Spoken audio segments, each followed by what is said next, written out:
herääminen näihin asioihin tapahtui 2000-luvun puolivälissä.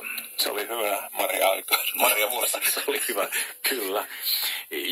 Mä joskus miettinyt jälkeenpäinkin, että ensimmäisen intifadan aika meni aika sumussa. Ehkä kun tiedotusvälineet, siis pääasiassa oli sanomalehdet ja tuommoiset, ei ollut tutkassa millään tavalla itselläni.